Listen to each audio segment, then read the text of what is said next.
आस्था की परीक्षा तब होती है जब हम प्रभु से जो चाहे वो हमें ना मिले, लेकिन तब भी हमारे दिल से धन्यवाद निकले। नमस्ते दोस्तों, दिल को छू लेने वाली एक छोटी सी कहानी। भगवान के प्रिय भक्त की जो मंदिर में जाता था, पूजा अर्चना करता था, भगवान के बड़ा करीब था।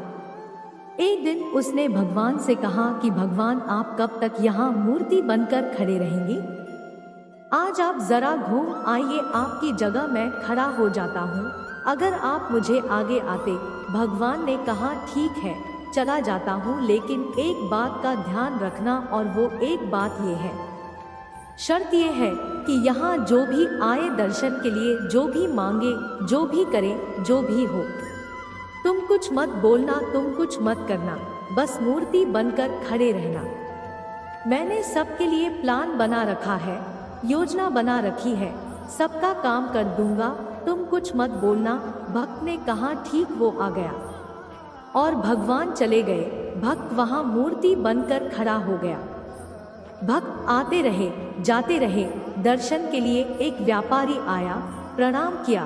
प्रणाम करके जब पलटा तो उसकी पॉकेट में, उसकी जेब में से पर्स गिर गया। व्यापारी ने ध्यान नहीं दिया, वो चला गया। व्यापारी के जाने के बाद में एक गरीब व्यक्ति वहां आया, भगवान को प्रणाम करने लगा और गिड़गिड़ाने लगा, कहने लगा कि भगवान, मेरे घर में खाने के लिए कुछ नहीं है, बाल बच्चे भूखे हैं, कुछ कृपा कर दीजिए, कहीं से पैसा मिल जाए। यह बोल करके प्रणाम करके जब वह पलटा तो उससे वो पर्स दिख गया। उसने पर्स उठा लिया, भगवान को फिर से प्रणाम किया, दंडवत प्रणाम किया, कहने लगा, आपकी तो कृपा, आपका चमत्कार है, और खुश होकर के वहां से चला गया। ये सब वो भक्त देख रहा था जो मूर्ति बनकर खड़ा था और सोच रहा था, ये क्या हो गया, चोरी करके ले गया। उस गरीब व्यक्ति के चले जाने के बाद में वहां पर एक नाविक आया।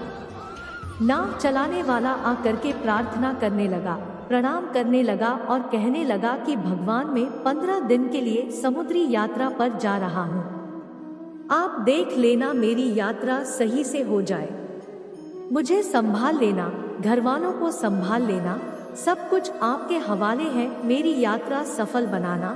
भगवान ये बोल करके उसने प्रणाम किया, और जब वो पलटा तो पीछे पुलिस खड़ी हुई थी और वो व्यापारी खड़ा हुआ था जिसका पर्स गिर गया था।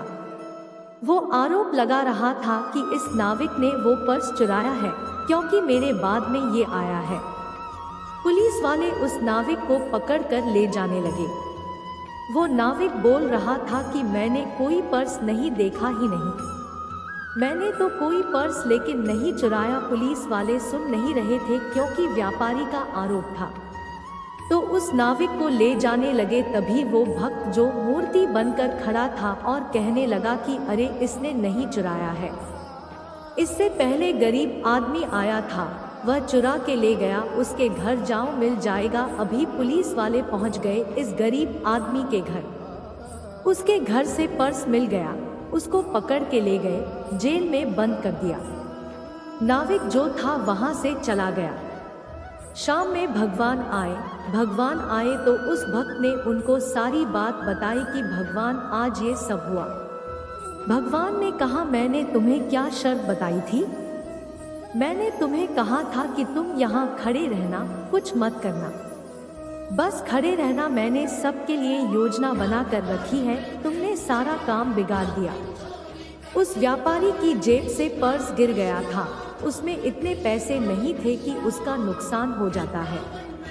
वो बहुत बड़ा व्यापारी है, लेकिन वो पर्स जिस गरीब इंसान को मिला था, उसके परिवार का खर्चा चल जाता, उन्हें भोजन मिल जाता। वो लेके चला गया था पर्स। उसके बाद जो नाविक आया था, वो नाविक जिस 15 दिन की यात्रा पर जाने की बात कर रहा था, वहाँ भयंकर तूफान आने वाला था। उसकी जान जानी पक्की थी, उसकी पत्नी विधवा हो जाती, इसीलिए मैंने योजना बनाई थी। तुमने सारा काम बिगाड़ दिया, तुमने उस गरीब आदमी को जेल में डलवा दिया, उस नाविक को यात्रा पर भेज दिया, अब उसकी जान चली जाएगी। उसकी पत्नी विधवा हो जाएगी। भक्त जो था वो जमीन में लेट गया, प्रणाम करने लगा, माफी मांगने लगा कि कुछ तो कर दो। भगवान ने कहा अब तो सब बिगड़ गया। छोटी सी कहानी, लेकिन सार ये कि प्रभु ने सबके लिए प्लान बनाया हुआ है, योजना बनाई हुई है।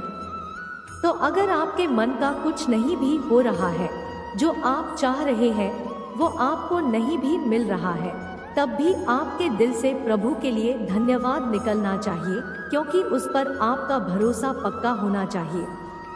नमस्ते दोस्तों, अगर आपको हमारी ये छोटी सी कहानी अच्छी लगी हो तो प्लीज हमारे चैनल को लाइक, शेयर, सब्सक्राइब करना ना भूलिएगा। धन्यवाद दोस्तों।